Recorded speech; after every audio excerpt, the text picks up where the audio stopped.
Hey everybody, it's Wildman here, and we're going to take a closer look at the Africa section of my Renee adventure park today. The first thing I'm going to do here is take a look at the whole park as it stands right now. So my FPSs, are a little bit slow and jerky here because I have so much in this park already. But this is kind of just to give you the overall look and feel of how the lands are blending together and so on. So I think I've mentioned this before, but all on the outskirts here are just a bunch of blueprints and game pieces that I've placed as kind of placeholders for those lands as I start working on them. So they're just kind of like scattered, random, messy pieces all over the place. And the area that we're going to kind of focus on today, though, is this section in the lower kind of right corner of the front of the park here. So just to kind of remind everybody, coming into the park, you go through a security gate and through the entry plaza where you pass through or pass under the train station for the port of call, and you get into this port of call area. And the port of call area has a bunch of shops, a bunch of restaurants, places to rest, places to eat and drink, and so on. There's a boat station over here for the adventure boats that will take you to other lands within the park. And as you come over to this side of the port of call, you start getting into some rides. There's a flat ride, the Hurricane, right here. And then this is where you kind of branch into the Africa section of the park. And Africa is kind of made up of three different pieces. In this area here I have what I'm calling the Harambe village. Back in this far corner I have the Congo, and over here to the left I have the Serengeti. Yeah, I know it's not quite like the Serengeti, but it's more of a name more than anything. So I'm going to just take a quick break here while we jump to a different park, and it's basically just the Africa section, so that it has a little bit better FPS as I zoom in and work on that park.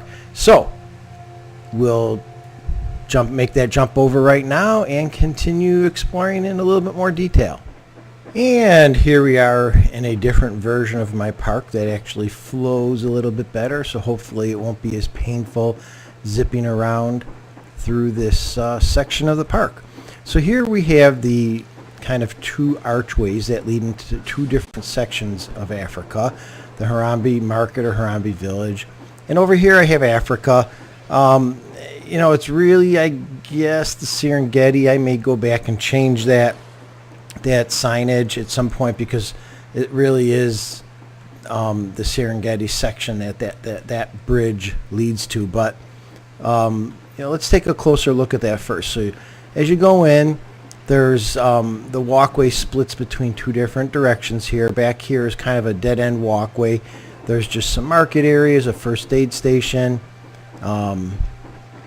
food vendor, and then back here is my little animal enclosure for the meerkats. Just something basically I put in here to fill up space more than anything. And then going back over here, if you make a hard left at this junction and go through the archway, you cross this huge stone bridge to lead over into the Serengeti area. And the Serengeti area has some food options here, but the main thing in this section is the Adventure River Green Line loading dock. So as you can see, that ride proves to be pretty popular. It's a custom what's it called, cube line or cube building that I built for this ride, just trying to give it a little bit of an African flair.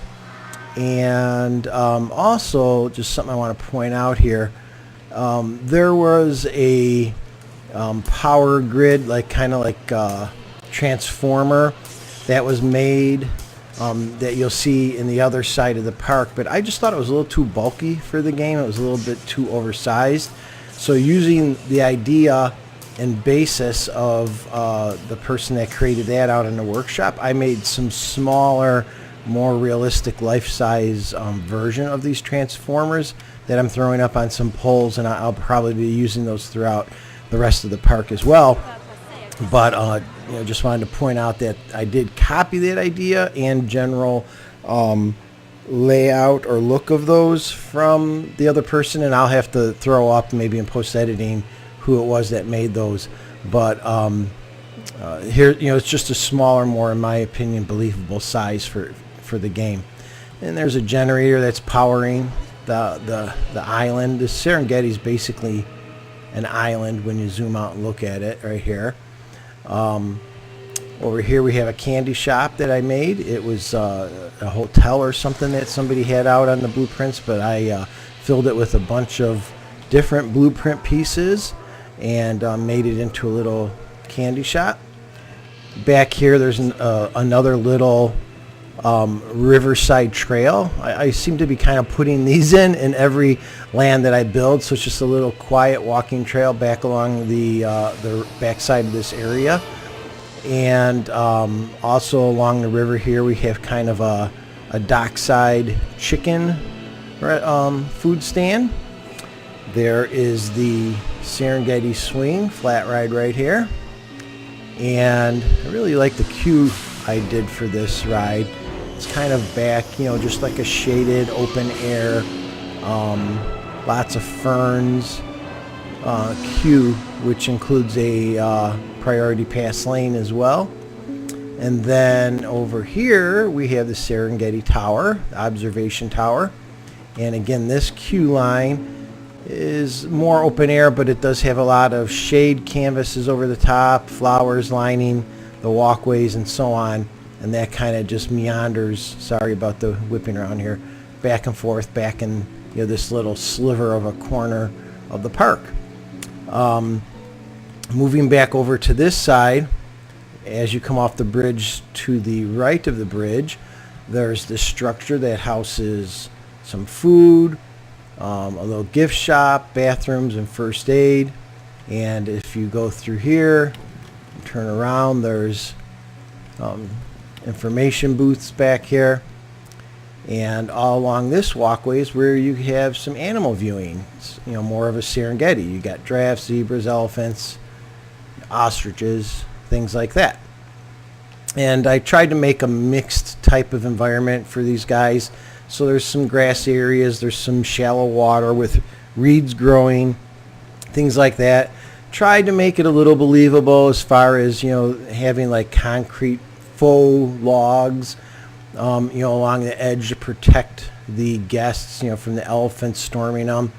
Just to try to make it a little more realistic. I really wasn't going for a full realistic view, but, just kind of. Over here, sliding back this way, where the river boats come out of the station, they meander around a couple hippo pools here where they will encounter some hippos eating, one that comes up out of water and kind of charges the boat at one point, and then the boats ultimately make their way back all around this back corner where they go through this archway and will eventually head off into the Egypt section of the park. Just to kind of give you some insight here, I started working on this part of the park, so this will basically be like an enclosed temple that the boats will go through, that will be like laden with snakes as they go through before they actually come out and see the Egypt section, which will be back here. So that's kind of the whole Serengeti Island. So let's kind of go back over here. I know you guys have been seeing a lot of the posts and pictures, so I won't spend too much time on this, but here's the bridge into the Harambe Market or Harambe Village. Here we have the Skylift station that I built. Really like the way this turned out. It is out on the workshop if you want to use it in your parks at all. Over here I have the queue and load station for the Crocodile Creek log flume ride. And again, here's that ride. And it goes up and down a couple rock embankments kind of splashes down into this watery river area in the back, where you encounter crocodiles along the way, all different ways. And I also kind of like the way it looks from, if you look from the entrance to the park here, the bridge, if you're on the bridge looking over, you could kind of see the flume ride pieces back there. You know, just kind of like a teaser to guests as they come into the park. I don't know why, but I was looking at different angles to do some screen captures, and I just kind of like the way that angle looked at one point. There's another crocodile viewing area right here where people could watch the crocs, and as you can see, they actually look like they're looking at them, because I put the vista points there to get people to stop and look at them. Going back down the I'm sorry, let's go back here real quick. I also put in like a faux flat ride here, Dung Beetle Bash, which was like the ladybug ride. I believe Fisherman made that. I might be wrong. And there's a shop here, kind of an open air under roof shop. Continue down the walkway, and I know I talked about this when I posted screenshots, but I made this walkway up from the Theme Maker Toolkit entries that were the rune set. It's a bunch of wall pieces and pillar and arch pieces. I laid them on their sides to kind of give this rock or brick type appearance on the paths.